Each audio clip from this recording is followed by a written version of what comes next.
Class 5 English for today এই বইটি থেকে ইউনিট 8 টাইটেল হচ্ছে রাইট টু মি সুন আর লেসনস হচ্ছে 5-6।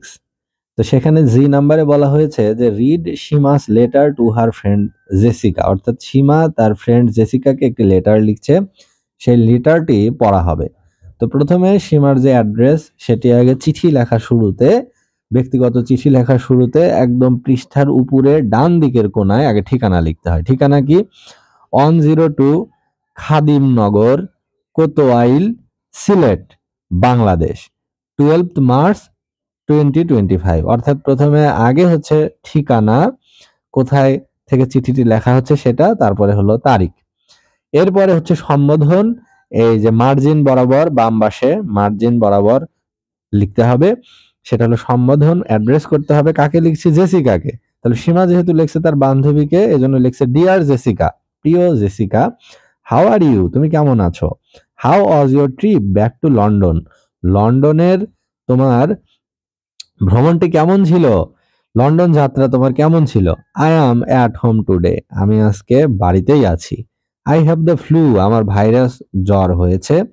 ইটস অফুল, এটি বেশ ভয়ানক, বেশ ভয়াবহ। আই অ্যাম কফিং এ লট, আমি অনেক কাশছি বা আমার বেশ কাশি হচ্ছে। And I have a runny nose, এবং আমার সর্দি নাক হয়েছে বা নাকে সর্দি হয়েছে, নাক দিয়ে অনবরত পানি ঝরছে। I am using a lot of tissues, আমি অনেক টিস্যু ব্যবহার করছি, অর্থাৎ নাক দিয়ে এত পরিমাণ সর্দি বের হচ্ছে আমি টিস্যু ব্যবহার করে সারতে পারছি না। I also have a bad headache, এছাড়া আমার তীব্র মাথা ব্যথা হচ্ছে। I can't it very much because I have A stomach এক, এছাড়া আমি বেশি করে খেতেও পাচ্ছি না, কারণ আমার আছে হলো স্টমাক এক বা পেট ব্যথা। But my doctor says I should eat, কিন্তু ডক্টর আমাকে বলেছেন যে আমাকে যত কষ্টই হোক খেতে হবে। I also have a fever, এছাড়া আমার জ্বরও হয়েছে, জ্বর আছে আমার শরীরে।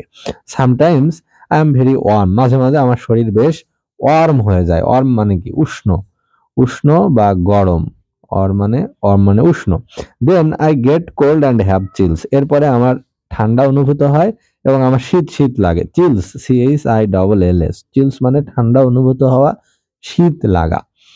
ইটস ভেরি স্ট্রেঞ্জ, এটা বেশ অদ্ভুত। স্ট্রেঞ্জ মানে অদ্ভুত। I want to go to school again soon, আমি দ্রুত আবারও স্কুলে ফিরতে চাই। অর্থাৎ অসুস্থতার জন্য আমি স্কুলে যেতে পারছি না, এজন্য আমার বেশ কষ্ট হচ্ছে। তাড়াতাড়ি আমি সুস্থ হয়ে গেলে আমি আবার স্কুলে ফেরত যাব, নিয়মিত স্কুল করব। My friends can't visit me here because they can get ill easily, এবং আমার বন্ধু বান্ধবরা যারা আমাকে মিস করছে তারাও আমাকে দেখতে আসতে পারছে না, আমাদের বাড়িতে আসতে পারছে না, কারণ আমার যেহেতু ফ্লু হয়েছে, এটা একটা কন্টেজিয়াস ডিজিজ, সংক্রামক রোগ, তাই তারাও আমার কাছে আসলে তাদেরও এরকম জ্বর ঠান্ডা হতে পারে, এই ভয়ে তারাও আমাকে দেখতে আসতে পারছে না। I hope you are fine, আমি আশা করি তুমি বেশ ভালোই আছো। রাইট টু মি সুন, আমাকে দ্রুত চিঠি দিও। ইওর ফ্রেন্ড সীমা, এটি তোমার বন্ধু সীমা। তাহলে এখানে আমরা একটা লেটার পড়লাম, সেটা হলো ইংলিশ লেটার রাইটিং বা ইনফর্মাল লেটার রাইটিং, বাংলায় যেটা আমরা বলি ব্যক্তিগত চিঠি। অর্থাৎ একটা ফ্রেন্ড আর একটা ফ্রেন্ডকে চিঠি লিখছে। তো সীমা সিলেট থেকে তার ফ্রেন্ড জেসিকাকে একটা চিঠি লিখছে। জেসিকার বাড়ি হচ্ছে লন্ডনে, অর্থাৎ জেসিকা থাকে হচ্ছে ইউকেতে, ইংল্যান্ডে। তো জেসিকাকে সে চিঠি লিখছে, তো বলছে যে জেসিকা তুমি কেমন আছো? আমার এখানে ফ্লু হয়েছে, আমি বেশ, আই এম কফিং a lot, I have a runny nose, I have stomach ache, I have a severe headache, আমার বেশ মাথা ব্যথা হচ্ছে, আই হ্যাভ এ ফিভার, এগুলো বলছে। তারপরে বলছে sometimes I am very warm, sometimes I get cold and have chills, it's very strange, হঠাৎ করে আমার গায়ে উষ্ণ লাগে, গরম গরম লাগে, আবার হঠাৎ করেই ঠান্ডা লাগে, শীত শীত লাগে। এটা বেশ একটা অদ্ভুত এই অসুখটা বা অদ্ভুত এই জ্বরটা। তো আমি স্কুলে যেতে পারছি না, but I want to go back to school again, আমি আবার স্কুলে যেতে চাই।